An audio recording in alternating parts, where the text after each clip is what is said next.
जुलै महिन्याच्या तिसऱ्या आणि चौथ्या आठवड्यातली गोष्ट आहे. देशात कॉक्रोच जनता पार्टीच्या आंदोलनाचं वारं वाहत होतं. दिल्लीच्या जंतर मंतरवर देशभरातल्या अनेक ठिकाणी विद्यार्थी एकत्र येत होते. सीजेपीच्या आंदोलनाला मोठा पाठिंबा मिळत होता. दुसऱ्या बाजूला रिनीट परीक्षा देणारे विद्यार्थी निकालाची वाट पाहत होते. 16 जुलैला रिनीटचा निकाल लागला. आंदोलनाला धार चढलेली असताना, सीजेपी कडून चलो संसद मोर्चाची हाक देण्यात आलेली असताना, रिनीटच्या निकालामुळे एक वेगळाच विषय सुरू झाला. परीक्षा देणाऱ्या काही विद्यार्थ्यांनी दावा केला, आम्हाला फार कमी मार्क मिळाले आहेत. आम्हाला जी ओएमआर शीट दाखवण्यात आली त्यात आमचे मार्क वेगळे होते. आम्हाला जी रिझल्ट शीट दिसली त्यात असलेले मार्क्स आणि आमच्या स्कोर कार्डवर असलेले मार्क्स यात फरक आहे. मग यातल्या 4 विद्यार्थ्यांनी थेट हायकोर्टात याचिका दाखल केली. त्यांचं म्हणणं होतं, रिनीटच्या निकालात घोळ आहे. मग हायकोर्टात याबद्दल सुनावणी झाली आणि समोर आलं सत्य. असं सत्य जे हादरवणारं होतं. असं सत्य ज्यामुळे चर्चा सुरू झाली की यामागे मोठा कट होता का, हे ठरवून केलेलं षडयंत्र आहे का. पण असं काय घडलं, या विद्यार्थ्यांची तक्रार काय होती, कोर्टाच्या निकालात काय समोर आलं, पाहूयात या व्हिडिओमधून. नमस्कार, मी चिन्मय आणि तुम्ही पाहताय बोलभिडू. आधी बघूयात घटनाक्रम. 21 जूनला रिनीटची परीक्षा झाली. त्याचा निकाल 16 जुलैला लागणार होता. त्याआधी नीटचा पेपर फुटल्याचं प्रकरण समोर आलं होतं. त्यावरूनच आंदोलनही सुरू होतं. त्यामुळे रिनीटच्या निकालाकडे सगळ्यांचं लक्ष लागलेलं. त्याच वेळी दिल्लीच्या जंतर मंतरवर आंदोलन सुरू होतं. निकाल लागल्यानंतर काही विद्यार्थ्यांनी हा निकाल चुकीचा आहे, आम्हाला प्रॅक्टिस पेपर्समध्ये सातत्यानं चांगले मार्क्स मिळत होते, पेपरही चांगला गेला होता, पण जेव्हा स्कोर कार्ड आलं तेव्हा अगदीच कमी मार्क आहेत, असा दावा केला. याबद्दलच्या बातम्या सुद्धा माध्यमांमध्ये आल्या. 18 जुलैला जंतर मंतरवर आंदोलन करणाऱ्या सोनम वांगचुक यांना पोलिसांनी उचललं आणि हॉस्पिटलमध्ये दाखल केलं. त्यानंतर दिल्लीसह सगळ्या देशात आंदोलनाची धग तयार झाली आणि 2-3 दिवसांच्या अंतराने 4 विद्यार्थ्यांनी मुंबई उच्च न्यायालयाच्या औरंगाबाद खंडपीठात याचिका दाखल केल्या. यातले 2 विद्यार्थी छत्रपती संभाजीनगरचे, एक विद्यार्थी बीडचा तर एक विद्यार्थी धुळ्याचा होता. या चौघांचा दावा होता की त्यांना रिनीटचा पेपर खूप चांगला गेला होता, पण त्यांना प्रत्यक्षात फार कमी मार्क मिळाले. अगदी 45 ते 90 मार्क मिळाले. आमची अपेक्षा होती की आम्हाला 500 पेक्षा जास्त मार्क्स मिळतील आणि टॉपच्या मेडिकल कॉलेजमध्ये आमचा नंबर लागेल. आता यात सगळ्यात महत्त्वाची गोष्ट म्हणजे या विद्यार्थ्यांनी ओएमआर शीट्स बद्दल केलेला दावा. नीटचा निकाल लागण्याच्या आधी विद्यार्थ्यांना ओएमआर शीट्स काही वेळासाठी दिसतात. या शीट्स म्हणजे विद्यार्थ्यांनी सोडवलेल्या उत्तरपत्रिकेची डिजिटल कॉपी असते.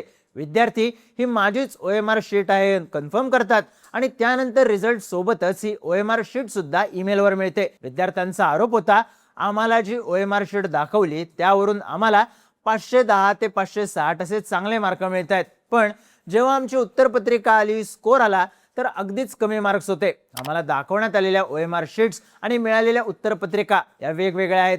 उत्तरपत्रिकांमध्ये बेरीज वजाबाकीची चूक आहे, पर्सेंटाईलची चूक आहे. आता एका बाजूला नीटमधल्या घोटाळ्यावरून देशभरात आंदोलन पेटलेलं असताना रिनीटच्या निकालात घोळ असल्याचं पुढे आलं असतं तर आंदोलन तापलं असतंच, पण शिक्षण व्यवस्थेची विश्वासार्हताच धोक्यात आली असती आणि लाखो विद्यार्थ्यांच्या भवितव्याचा प्रश्नही निर्माण झाला असता. त्यामुळे हायकोर्टने याची अत्यंत गंभीर दखल घेतली. दोन्ही बाजूंनी युक्तिवाद झाले.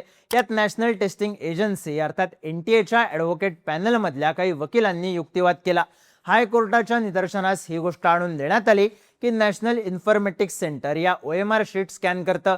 ज्या विद्यार्थ्याचा आयडी आहे त्यानुसार त्याची एकच शीट स्कॅन होते आणि ती त्याच्याच आयडीवर असलेल्या प्रोफाईलवर अपलोड होते.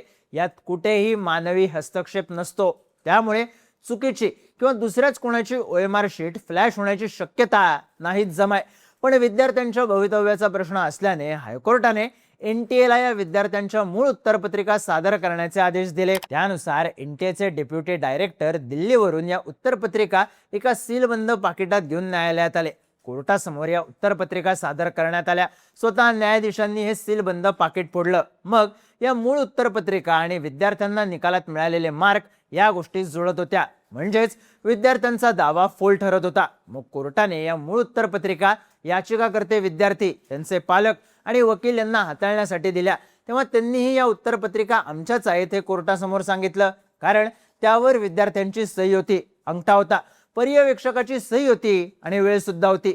विद्यार्थ्यांनी आपल्याला पडलेले मार्क, आपण सोडवलेले, आपण ड्रॉप केलेले एकूण प्रश्न याबद्दल कोर्टात दावे केले होते. पण मूळ उत्तरपत्रिका समोर आल्याने विद्यार्थ्यांनी नेमके किती प्रश्न सोडवले, त्यातले किती बरोबर आले आणि त्यानुसार मिळालेले मार्क कसे योग्य आहेत हे स्पष्ट झालं. म्हणजेच कोणताही गैरप्रकार झाला नसल्याचं हायकोर्टात स्पष्ट झालं. या सगळ्यात आणखी एक महत्त्वाचा खुलासा झाला, तो म्हणजे या विद्यार्थ्यांनी याचिका दाखल करताना आपल्या ॲफिडेव्हिटमध्ये उत्तरपत्रिका सुद्धा जोडल्या होत्या, ज्या आपल्या उत्तरपत्रिका आहेत असा त्यांचा दावा होता. पण NTA अधिकाऱ्यांनी सीलबंद पाकिटातून मूळ उत्तरपत्रिका कोर्टासमोर सादर केल्या आणि विद्यार्थ्यांनी सादर केलेल्या उत्तरपत्रिका NTA उत्तरपत्रिकांशी जुळत नसल्याचं स्पष्ट झालं. म्हणजेच कोर्टापुढे बनावट कागदपत्र सादर करण्यात आली होती. हा सगळा खुलासा झाल्यानंतर 30 जुलैला कोर्टाने याचिकाकर्त्या विद्यार्थ्यांनी केलेले आरोप बिनबुडाचे आणि चुकीच्या माहितीच्या आधारे केलेले आहेत असं म्हणत 4ही याचिका फेटाळून लावल्या. NTA निकाल पूर्णपणे अचूक आहे, निकालात कोणतीही फेरफार झालेली नाही असं म्हणत कोर्टाने याचिकाकर्त्यांना फटकारलं. तसंच विद्यार्थ्यांनी माफी मागितली आणि आमच्याकडून चूक झाली असं सांगितल्यानंतर कोर्टाने विद्यार्थ्यांचं भविष्यात नुकसान होऊ नये यासाठी दया दाखवून मोठी कारवाई टाळली आणि याचिकाकर्त्यांना प्रत्येकी 5,000 रुपये दंड ठोठावला. पण हा सगळा प्रकार समोर आल्यानंतर यामागे कुठला कट होता का अशा चर्चा सुरू झाल्या. कारण विद्यार्थ्यांना मिळालेले मूळ मार्क, त्यांचा निकाल यात कोणतीही चूक आढळली नाही. त्यातही यातले काही विद्यार्थी हे अल्पवयीन असल्याने त्यांनी पालकांच्या संमतीपत्रानेच ही याचिका दाखल केली होती. त्यांच्या पालकांना याबद्दल रीतसर माहिती सुद्धा होती. मग तरी सुद्धा खोटी कागदपत्र का सादर करण्यात आली असा प्रश्न विचारला जाऊ लागला. यात भर म्हणजे हे सगळं राजकीय षडयंत्र होतं का असाही प्रश्न पुढे येतोय. कारण 3 वेगवेगळ्या जिल्ह्यामधल्या विद्यार्थ्यांनी याचिका दाखल केल्या. संभाजीनगरमध्ये या याचिकांवर सुनावणी झाली. त्यामुळे यामागे राजकीय वरदहस्त होता का असा प्रश्न विचारला जातोय. त्यात जेव्हा या याचिका दाखल करण्यात आल्या तेव्हा देशभरात शिक्षण व्यवस्थेबद्दल प्रचंड असंतोष होता. अर्थात NTA अनेक चुका उघड झाल्या होत्या, त्यानुसार कारवाईही करण्यात आली होती. पण त्यानंतर चुकीची माहिती देत याचिका दाखल करण्यात आल्यानं हा प्रकार कुठल्या उद्देशानं केला गेला, यामागे कट होता का असा संशय आता घेतला जातोय. विद्यार्थ्यांवर निकालाबाबत कुटुंबाचं प्रेशर होतं आणि त्यामधूनच त्यांनी हे केलं असावं अशाही चर्चा असल्या तरी विषय हायकोर्टात याचिका दाखल करण्यापर्यंत, वकिलांची मदत घेण्यापर्यंत कसा काय गेला यावरून प्रश्न विचारले जात आहेत. या विद्यार्थ्यांच्या आडून शिक्षण व्यवस्थेला चुकीच्या पद्धतीने गोत्यात आणायचा कोणाचा प्रयत्न होता का, विद्यार्थी फक्त निमित्त असून मास्टरमाइंड कोणी दुसरंच होतं का, या सगळ्या शंकांनी जोर पकडलाय. कारण विद्यार्थ्यांकडून दाखल करण्यात आलेली याचिका चुकीच्या माहितीच्या आधारे होतीच, पण त्यात चुकीचे पुरावे सुद्धा दाखवण्यात आले.